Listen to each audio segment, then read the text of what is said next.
जय हिंद दोस्तों। किसी भी इंटरव्यू की बेसिक रिक्वायरमेंट, आप गवर्नमेंट सेक्टर का इंटरव्यू देने जाएं या प्राइवेट सेक्टर का इंटरव्यू देने जाएं, आप एमएनसी कंपनीज के लिए इंटरव्यू देने जाएं या किसी शॉप पर या किसी मॉल में या किसी हॉस्पिटल में जॉब के लिए आप इंटरव्यू देने जाएं, हर इंटरव्यू की एक बेसिक रिक्वायरमेंट होती है और उस बेसिक रिक्वायरमेंट को बहुत ही सिंपल वे पर इस चार्ट के माध्यम से आप सभी लोगों के लिए बहुत ही शॉर्ट एंड स्वीट वे पर मैं आपको डिस्क्राइब करने जा रहा हूं। सो माय डियर फ्रेंड, किसी भी इंटरव्यू को क्रैक करने से पहले, उस इंटरव्यू को देने के पहले जो आधे घंटे पहले हमारी जो मनोदशा होती है, हमारी जो माइंड की सोच होती है, जो हम उस इंटरव्यू को लेकर सोचते हैं, हम अंडर प्रेशर जाते हैं या फिर कॉन्फिडेंस के साथ में हम उस इंटरव्यू के आने वाले समय का सामना करते हैं, एक ईगर उत्सुकता के साथ में उसका हम इंतजार करते हैं। इस बात पर निर्भर करता है कि आपका इंटरव्यू निकलेगा या नहीं निकलेगा। उस इंटरव्यू को लेकर किसी भी तरह का हेजिटेशन या डर आपके अंदर है, आई एम श्योर वो इंटरव्यू नहीं निकलने वाला है। जो होगा देखा जाएगा, मैं मेरा अपना 100% दूंगा। इस सोच के साथ आपको आगे बढ़ना है, एक सकारात्मक नजरिए के साथ में आगे बढ़ना है कि मैंने इस चीज को लेकर बहुत अच्छे से तैयारी की है, इजीली मैं इस इंटरव्यू को निकाल पाऊंगा। ये सोच आपको मोटिवेट करेगी, सकारात्मक बनाएगी। आई एम श्योर उस इंटरव्यू को बहुत अच्छे से आप निकाल पाएंगे। साथ ही साथ उस इंटरव्यू को जाने से पहले, उस इंटरव्यू को देने से पहले, ये कुछ पॉइंट्स मैंने यहां पर लिखे हुए हैं, इनके ऊपर आपको फोकस करना है। इस चार्ट को जब आप फोकस करके उस इंटरव्यू को देने जाएंगे, आई एम श्योर इजीली उस इंटरव्यू को आप निकाल पाएंगे। Okay my dear friend, so skill strength, किसी भी इंटरव्यू को क्रैक करने के लिए हमें जो स्किल स्ट्रेंथ की आवश्यकता होती है वो क्या क्या होनी चाहिए और कैसे हम उन्हें जनरेट कर सकते हैं, कैसे हम उनका इस्तेमाल कर सकते हैं, इस तथ्य पर हम आज के वीडियो में डिस्कस करने जा रहे हैं। तो यहाँ पर हम किसी भी स्किल्स को हम नंबर 1 या नंबर 2 नहीं देने वाले हैं, हम कहीं से भी स्टार्ट करेंगे। क्लियर? और कहीं से भी स्टार्ट करके और वहां उसके अपोजिट उसे हम एंड करेंगे। इन सारे पॉइंट्स के ऊपर आपको फोकस करना है। ये इंटरव्यू देने से पहले आपको प्रिपेयर करना बहुत जरूरी है। तो सबसे पहले हम बात करेंगे एटीट्यूड की। किसी भी इंटरव्यू को देने से पहले आपका जो एटीट्यूड होना चाहिए, आपका जो नजरिया होना चाहिए, वो सकारात्मक नजरिया होना चाहिए।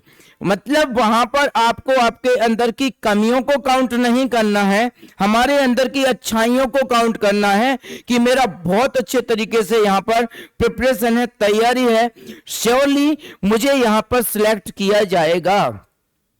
मैं फ्रेशर हूं लेकिन मेरे साथ में स्किल्ड बैठे हुए हैं, एक्सपीरियंस्ड बैठे हुए हैं, तो हमें इस चीज पर फोकस नहीं करना है कि एक्सपीरियंस्ड भी इस इंटरव्यू को दे रहे हैं और मैं फ्रेशर हूं। अपने आप को कम नहीं आंकना है, अपनी स्किल्स को पहचानना है, एक सकारात्मक वे पर पॉजिटिव एटीट्यूड के साथ आगे बढ़ना है।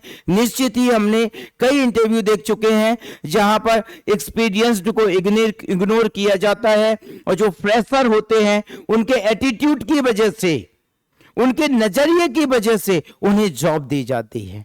क्लियर हुआ मेरे फ्रेंड? सो हमें हमारा एटीट्यूड सकारात्मक रखना है, पॉजिटिव रखना है, ताकि सबसे पहले हमारा सिलेक्शन हो सके। इसके बाद जब हम आगे बढ़ेंगे, नेक्स्ट की तरफ बढ़ेंगे, ड्रेस अप एंड ग्रूमिंग। आपका जो ड्रेसिंग सेंस होना चाहिए, क्लियर, वो बहुत ही डिसेंट वे पर होना चाहिए। फॉर्मल वे पर आपको ड्रेसिंग सेंस तैयार करके जाना है और एकदम चेहरे के ऊपर ताजगी के भाव होने चाहिए।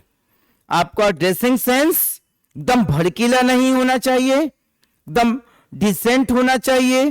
फॉर्मल वे पर आपको आपके ड्रेस को इस्तेमाल करना है और इंटरव्यू देने जाना है। एक चेहरे पर तरोताजा ताजगी के साथ आपको मींस फ्रेश महसूस कर रहे हैं आप इंटरव्यू से पहले, इस चीज का हमें ध्यान देना है। नेक्स्ट पॉइंट हमारे लिए आएगा आई कांटेक्ट। इंटरव्यू में इंटरव्यू देते समय हमें आई कांटेक्ट का प्रॉपर वे पर ध्यान देना है। मींस सामने अगर हमारे इंटरव्यूअर हैं तो आंसर रिप्लाई करते समय आई कांटेक्ट उनसे बना के रखना है। ऐसा नहीं है कि सपोज आंसर देते समय कोई ऐसी चीज है जो आपको नहीं आती है तो उस समय आप इंटरव्यू से नजरें चुराएं। इंटरव्यूअर की तरफ ना देखकर आप इस तरफ से देखने लगे या यहां पर देखें या नीचे देखें। नजरें चुराकर आंसर नहीं देना है। इंटरव्यूअर से आई कांटेक्ट बनाना है और आई कांटेक्ट के साथ में आंसर देना है।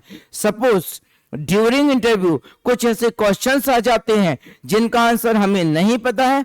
Straight forward, sir I don't know but I can learn. मैं नहीं जानता हूं लेकिन मैं सीखने का मैं लर्नर हूं, मैं इस चीज को सीख सकता हूं। सो इंटरव्यू के दौरान आई कांटेक्ट एक मुख्य बिंदु होता है जो कि हमें वहां पर करना है। क्लियर? प्रेजेंटेशन स्किल्स, जब आप इंटरव्यू दे रहे हैं उस समय अपने आप को प्रेजेंट करने का जो वे होना चाहिए that must be mind blowing. बहुत ही शानदार वे पर आप अपने आप को एक्सप्लेन करें। जब आप आंसर दे रहे हैं आपका जो बॉडी लैंग्वेज है वो अट्रैक्टिव होना चाहिए। जिन चीजों को आप प्रेजेंट कर रहे हैं वो चीजें इतने शानदार तरीके से प्रेजेंट करें कि उनको ऐसा लगना चाहिए कि जो चीज आप उन्हें समझाना चाह रहे हैं वो कितने आसान तरीके से आपने उनके सामने प्रेजेंट कर दी है। तो जो जिस चीज को भी आप प्रेजेंट कर रहे हैं उसको प्रेजेंट करने का तरीका बहुत ही आसान होना चाहिए। नेक्स्ट पॉइंट, आपका जो बॉडी लैंग्वेज होना चाहिए बहुत ही सदा हुआ बॉडी लैंग्वेज होना चाहिए। इंटरव्यू के दौरान हम लोग इस तरह से ऐसे हाथ कुछ नहीं कर सकते हैं, ये आपका स्टेज का बॉडी लैंग्वेज होता है। डिसेंट वे पर इस तरह से आप अपने हाथों को सामने करके घुटनों के ऊपर रख के जस्ट अपनी नेक को स्ट्रेट करके आप आंसर रिप्लाई कर सकते हैं। इंटरव्यू में आपके पैनल में अगर 4 लोग हैं तो चारों लोगों को एड्रेस करते हुए आपको आंसर देना है। क्लियर? आपका बॉडी लैंग्वेज बहुत ही शानदार और सटीक होना चाहिए जो इंटरव्यूअर को प्रभावित कर सके। नेक्स्ट, सेल्फ कॉन्फिडेंस, आत्मविश्वास। अनश्योर इंटरव्यू के दौरान आपको फंसाया भी जा सकता है, आपसे कुछ ऐसे क्वेश्चंस पूछे भी जा सकते हैं शायद जिनका आंसर आपको ना आ बने।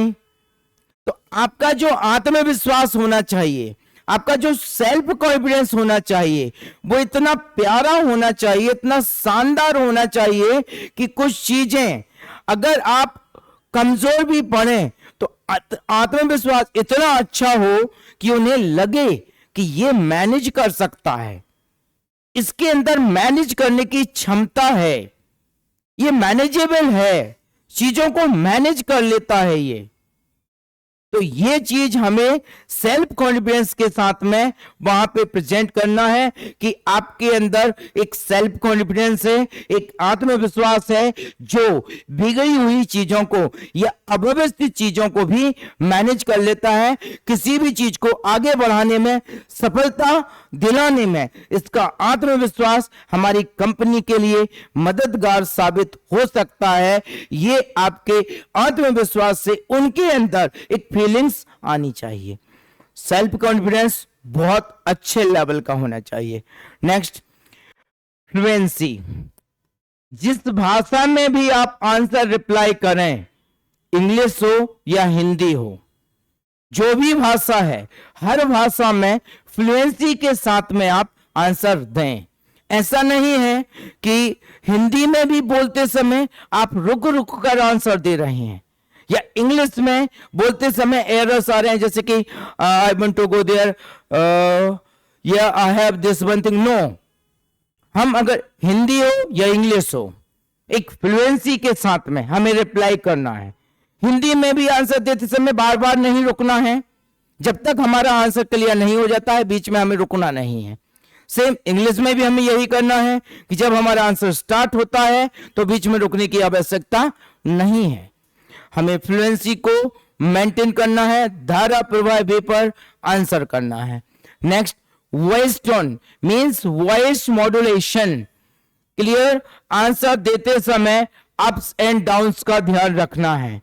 ये नहीं है कि आपने किसी भी तरह का कोई भी आंसर दिया तो हाई नोट्स में जब शुरू किया तो पूरा का पूरा हाई नोट में आप बोलते चले जा रहे हैं, एकदम up up up up up. No my dear friend, up down means बात करते समय आपका इस तरह से वॉइस मॉड्यूलेशन होना चाहिए।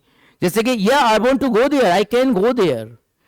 अब मैंने I want to go there थोड़ा अप था, लेकिन आई कैन गो देयर ये हल्का सा नीचे आया है मेरा। क्लियर, तो हमें क्या करना है कि वॉइस मॉड्यूलेशन करना है, अप एंड डाउन के थ्रू हमें आवाज को ऊपर नीचे हल्का सा करते जाना है एंड वॉइस को बहुत ही स्वीट, बहुत ही शानदार बना के रखना है, जो कि उनके कानों में चुभे ना, उनके दिल के अंदर प्रवेश करे। आपका साउंड, आपकी वॉइस इतना शानदार, इतना स्वीट बनाना है इंटरव्यू के दौरान। और देखिएगा माय डियर फ्रेंड, इंटरव्यू निकालना कोई बड़ी बात नहीं होती है। इतना समझ लीजिएगा कि अगर आप पैनल के साथ में हैं और अगर पैनल के क्वेश्चन पे क्वेश्चन आपसे आते जा रहे हैं तो यह समझ लीजिएगा कि आपका इंटरव्यू बहुत अच्छा निकल रहा है, बहुत अच्छा जा रहा है आपका इंटरव्यू। इंटरव्यू के दौरान आपका पैनल में अगर 4 लोग हैं, 3 लोग हैं, 2 लोग हैं, अगर वो इंटरव्यू के दौरान आपके आंसर में 1-2 बार स्माइल कर देते हैं, ये समझ लेना आप सिलेक्टेड हो। हमें इंटरव्यूअर को घुमाने की कोशिश नहीं करना है, जो एक्चुअल आप हो वो आपको प्रेजेंट करना है, जो वास्तविक आप हैं वो प्रेजेंट करना है। क्योंकि हम इंटरव्यू देने जा रहे हैं और वो इंटरव्यू ले रहे हैं, शायद ये हमारा पहला, दूसरा या 10वां इंटरव्यू है, लेकिन उनका शायद ये 1000वां इंटरव्यू है। आपके चेहरे के एक्सप्रेशन से वो भाप जाते हैं कि इसे हमें सिलेक्ट करना है या नहीं करना है, ये सिलेक्ट करने के लायक है या नहीं है। और जो एक्चुअल बंदा उनके सामने पहुंचता है ना, उसे वो पहले ही सेट कर लेते हैं कि ये बंदा हमारे काम का है। इंटरव्यू में कभी भी हमें किसी भी इंटरव्यूअर को घुमाने की कोशिश नहीं करना है, वास्तविक आपको प्रेजेंट करना है। कुछ आईएएस ऑफिसर्स के मैंने इंटरव्यू सुने हैं, कुछ आंसर्स उनसे भी नहीं बने हैं, उन्होंने सीधा बोला सॉरी आई डोंट नो, मैं नहीं जानता, फिर भी उनका सिलेक्शन हुआ है। क्लियर माय डियर फ्रेंड, तो ये नहीं है कि आप इंटरव्यू देने जा रहे हैं तो सब कुछ आपको आना चाहिए, तो पॉसिबल ही नहीं है। लेकिन अगर आप वहां पर घुमाते हैं तो यह समझ लेना कि वो नेगेटिव पॉइंट आपके लिए जनरेट हो रहा है। एक्चुअल, वास्तविक जो आप हैं बस वही आप प्रेजेंट करें। ये नहीं कि आप बोलने की कोशिश कर रहे हैं मेरा एटीट्यूड पॉजिटिव है और अंदर से आप नेगेटिव हो, वो दिखेगा ही, दिख जाएगा स्पष्ट। आपकी जुबान पर क्या है और आप वास्तविक क्या है वो दिख जाता है। तो अपने आप को बिल्कुल वास्तविक बनाएं, इस चार्ट के हिसाब से अपने आप को ढालें। अगर कुछ कमियां आपके अंदर हैं तो इसको ध्यान में रखकर उन्हें पूरा करें, और जब आप इसके हिसाब से तैयारी करेंगे निश्चित ही आप किसी भी तरह के इंटरव्यू को देने से पहले उस इंटरव्यू की तैयारी आप कर पाएंगे। इसके बाद जर्नी स्टार्ट होती है कि आप कौन सा इंटरव्यू देने जा रहे हैं। गवर्नमेंट सेक्टर का देने जा रहे हैं, उसके हिसाब से तैयारी करेंगे। एमएनसी कंपनीज का इंटरव्यू देने जा रहे हैं, उसके हिसाब से तैयारी करेंगे। आप प्राइवेट सेक्टर का, आप गवर्नमेंट हॉस्पिटल का, आप किसी इंडस्ट्रीज का इंटरव्यू देने जा रहे हैं, उसके हिसाब से आप तैयारी कीजिएगा। लेकिन किसी भी इंटरव्यू से पहले का जो बेसिक फाउंडेशन होता है वो ये है, इतनी सारी चीजों पर हमें फोकस करना है ताकि उस इंटरव्यू को हम बहुत अच्छे तरीके से क्लियर कर पाए। ओके माय डियर फ्रेंड्स, मिलते हैं नेक्स्ट वीडियो में नए सेशन के साथ, नई पॉजिटिविटी के साथ। तब तक के लिए जय हिंद, जय भारत, वंदे मातरम।